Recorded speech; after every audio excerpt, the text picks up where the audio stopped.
Insurance సంస్థలు చాలా దుర్మార్గంగా ఉన్నాయండి. మనం అనుకున్నంత మంచిగా లేవు. వాళ్ళు ఇచ్చుకునే యాడ్లు ఉంటాయి చూడండి. అందులో ఉన్నంత పర్ఫెక్ట్‌గా అయితే వాళ్ళు లేరండి. రీసెంట్‌గా మావాడికి ఒక సంఘటన జరిగిందండి. ₹1,00,00,000 పాలిసీ చేశాడు పాపం. వాడు చెయ్యని పొరపాటుకి ఆ క్లెయిమ్‌ని రిజెక్ట్ చేసేసారండి. అంటే వాడు చచ్చిపోయాడు. కుటుంబం అంతా రోడ్డున పడిందండి.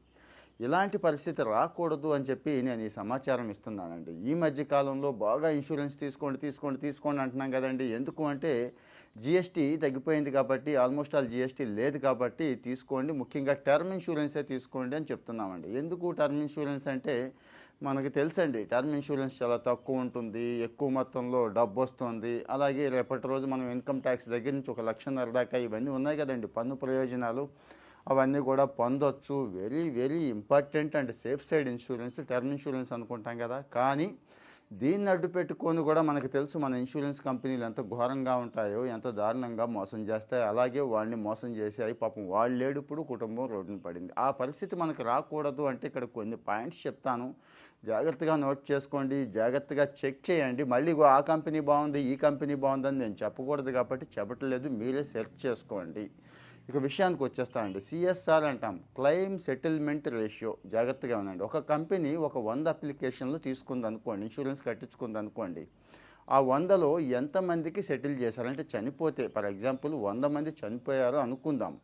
చనిపోయిన వాళ్ళల్లో ఎంతమందికి సపోజ్ 98 సెటిల్మెంట్ రేషియో అంటే 98 మందికి ఇచ్చినట్టు. 99 అయితే 99 మందికి ఇచ్చినట్టు.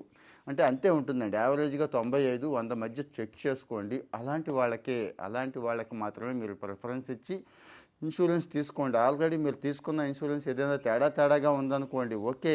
దాన్ని కూడా ఇటు మనం ట్రాన్స్‌ఫర్ చేసుకోవచ్చు. ఐఆర్‌డీఏ ఇప్పుడు చాలా మంచి సమాచారం ఇస్తోందండి. ఇవన్నీ గూగుల్‌లో కొడితే వచ్చేస్తాయండి మీకు. ఇక్కడ జరిగే పొరపాటు ఇంకోటుంది. లాస్ట్ ఇయర్ బాగుంది కదా అని చెప్పి పొలోమని తీసుకుంటే ఈ సంవత్సరం బాగోపోవచ్చు. క్లెయిమ్ సెటిల్మెంట్ రేషియో అంటే వీడి పిచ్చి వేషాలు ఇప్పుడు మొదలెట్టొచ్చు. అందుకే 5 సంవత్సరాల యావరేజ్ తీసుకోండి. 5 సంవత్సరాల యావరేజ్ క్లెయిమ్ సెటిల్మెంట్ రేషియో ఎవరిదైతే బాగుందో వాడిదే తీసుకోండి అని చెప్తున్నాను. 2 రేటింగ్ కూడా చూసుకోండి. ట్రిపుల్ ఏ రేటింగ్ తీసుకున్నారనుకోండి, వాడు ఈ క్లెయిమ్స్ సెటిల్ చేసే విషయంలోనూ, సర్వీస్ చేసే విషయంలోనూ కంపెనీ ఎలా ఉన్నా కానీ మన క్లెయిమ్ అయితే మనకి ఇచ్చేస్తాడండి. సో ట్రిపుల్ ఏ రేటింగ్ ఎవరికి ఉందో కూడా చూసుకోండి. వీటికంటే ముఖ్యంగా ఎన్ని రోజుల్లో క్లెయిమ్ సెటిల్ చేస్తున్నాడు అనేది కూడా చూసుకోండి. జనరల్గా ఐఆర్‌డీఏ గైడ్లైన్స్ ఏంటంటే అన్ని పత్రాలు మనం సబ్మిట్ చేసేస్తే 30 రోజుల్లో ఇచ్చేయాలి. యావరేజ్‌గా ఇది 18 డేస్, 15 డేస్ అట్లా ఉంటుంది. అంటే ఏడిపించి, తిప్పించి మానసిక క్షోభకు గురి చేయకూడదు కదండీ! ఇది కూడా చూసుకోండి. సో మరి ఇన్సూరెన్స్ తీసుకునే విషయంలో ఈ 3 చూసిన తర్వాత ఇంకేం ఆలోచించొద్దు. ఆ తర్వాత రేట్ చూసుకోండి. ఎవరు తక్కువ ఇస్తున్నారు అనేది.